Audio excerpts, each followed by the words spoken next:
I was instructed by the janitors this morning that our church is growing too fast. Okay? Oh, that's good news though, huh? They said capacity is 240. We have about 160 plus people here this morning, and janitor said, well, 80 more people and that's it.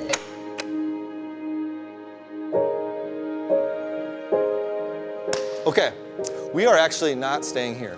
We got a little surprise for you, and you're gonna ride in my car. Oh. Little field trip. All right.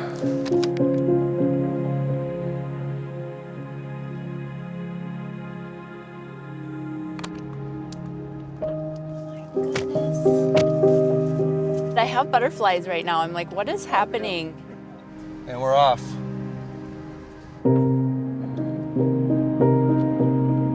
I feel like we're going to Shannon Park. We are, I can tell where we're going. You know? Shannon Park yes. Elementary. So here's where it all started, right? This is where it started. Was this the door? Oh yeah, this was the door. This is where we had the signs right here. Yep. I can't believe that this is where it started. September 24th, 1995.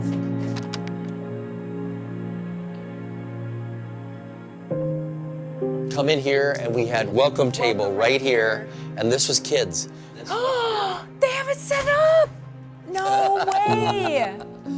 Oh, my that's gosh, awesome. this is so That is how it was set up amazing. right here.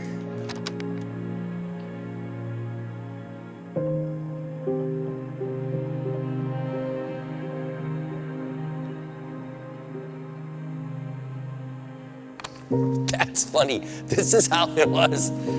And we had the stage. It looks so small. It looks so small. It was way bigger in my dreams. Remember our original goal? Yeah, to grow to 1,000. Grow to 1,000. That's as big as we could see. I had two thoughts. If God would give his favor on our church, we could maybe get to 1,000. And then if maybe it exceeded our wildest dreams, 1,500, that's the max.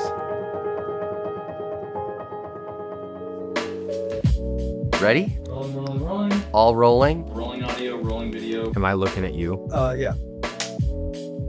When I was 7 years old, Billy Graham did a whole outreach at the St. Paul Fairgrounds. All of a sudden, they were asking people to go forward to be saved, and he just walked up there. And he still has his certificate, which is crazy. I'm a certified Christian.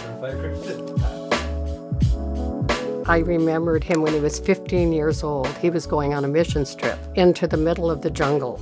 It was like the whole summer in the jungles of Brazil. Without internet, without phones. And it was terrible. I mean, I got jungle rot on my feet. I got elephantigo. I had dysentery. But that's also where I got my call into ministry. While I was there, I just felt God saying, I'm calling you.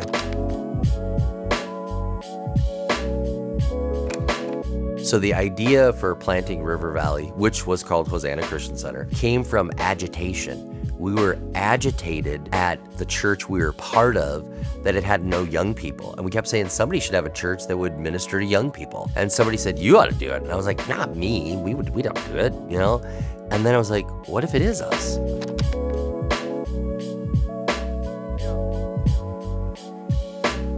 You're going to plant a church. Are you sure that this is God? How about an established church? People look at it now and think, oh, piece of cake. No, it was not a piece of cake. It was so hard. Hard and wonderful all at the same time. When we first started, we needed all these canisters that would fit into a truck that held everything we needed for church. All the kids' chairs, all the coffee makers. Projectors and the sound system. And they said, all right, in order for us to build this in time, you have to order by this certain date. And we had already, made these mailers. We got to the deadline and I did not have the money to order the equipment. And I went to pray. The Holy Spirit said, you have the money, order the equipment. And I was like, oh, that's amazing. So I checked the mail that day. No check. Every FedEx truck that went by, I'm like, there's our check. It's coming, it's coming, it's coming. It was never there. And I could just feel this impression, you have the money. But I promised Becca I wouldn't order the equipment if I didn't have the check. But the Holy Spirit's telling me I have the check. And so I picked up the phone and I called him. I said, we've got the money, start the equipment. I went home and I told Becca. And I was so mad. We made this promise, like we're not gonna do it if the money's not in. And she was eating, I remember we were eating chicken, and she was stabbing that chicken like she was stabbing me.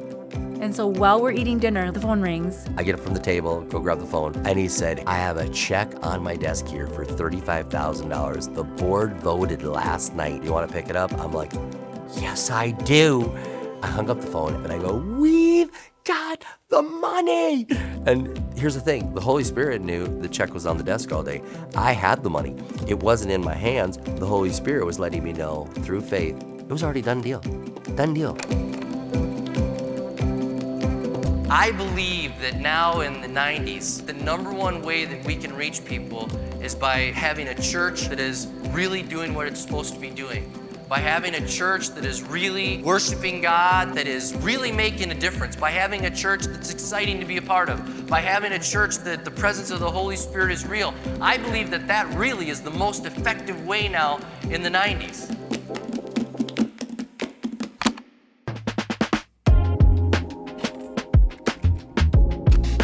Well, I have one quick announcement to make before we start the service, and this is not as bad as it sounds. Please bear with me here, but if you have my pants from the church picnic, could you bring them back? I switched into a pair of shorts in one of those little satellite bathroom systems, and they're gone.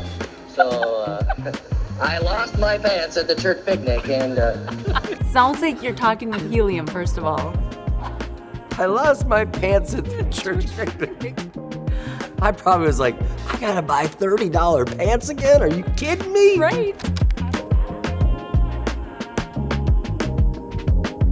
So when we planted the church, I was selling appliances Yep. at Circuit City. yep, and I got a job working for Delta Dental as an accountant. And he said, if you work for 1 year, Yep. we'll probably be like 500, so then you can quit, but just give me 1 year.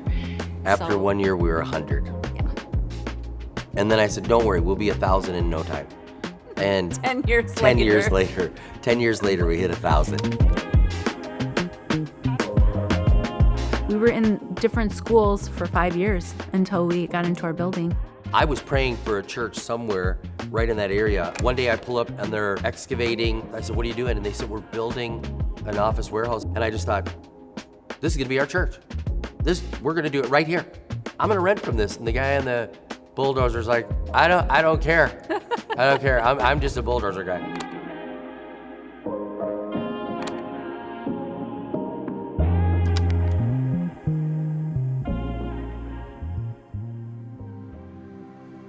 It was about 2008, and the Lord presented us with an opportunity to receive the Faribault campus. It was a church of about 40. I did not want to go multi-site. I wanted to build a big church. And God said, nope, you're going multi-site. They met with the congregation, and my dad had a word from the Lord, tell them that you're an organ donor. And he was like, that's so weird, like super random. Then all of a sudden in the meeting, things were getting heated. People were questioning the integrity of why we wanted the building.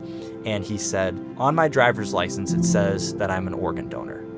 And in the event that I'm dying, I want you to take everything that could help the living, and I want you to give it to them. This building is an organ, and your church is dying. We're gonna reach families, we're gonna reach kids, and we're gonna bring life back to this community. And I remember like we were all crying in the room because we just had the same spirit of we want this building to be filled with people, and we want to see little kids back here, you know, getting the windows all dirty again like they used to be.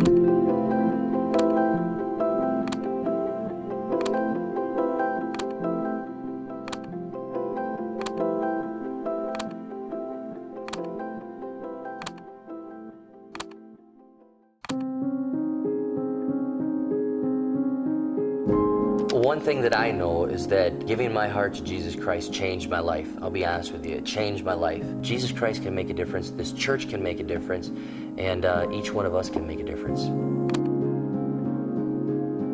The uniqueness of River Valley is tied up and secretly woven into its mission. I don't know of another church that overtly proclaims that our highest goal is to send our very best and to crack open some of the most dangerous places on planet Earth. Look at what God is doing in this church, sending hundreds of missionaries, giving tens of millions of dollars. I'm in awe of the lives that are changed through our church. The salvations, seeing the people that have been water baptized, seeing people that get called into ministry, seeing marriages restored. Greatest joy. I'm just grateful for so many things because you get to see how lives are changed. When you let God lead you, it's such an adventure. It's such a fun, adventurous life. It's been a great adventure. I think River Valley has taught me that following the Lord can be a great adventure. We're just getting started. This is just the beginning. And if you got air in your lungs, it's just the beginning, you know? The next 30 years is the start of something new. We can have faith that the best is yet to come, not in the sense that it's a good thing to put on the wall, but really believe, God, what new thing do you have? We have a huge vision that requires so many people to use their gifts for God, but the enemy would say, you don't matter here. That is a lie. You matter. Every single person matters. This is a church that needs you to jump in and use your gifts and talents. We don't want you to sit on the sideline. Welcome to the team. Help us go reach the lost. Help us build his church.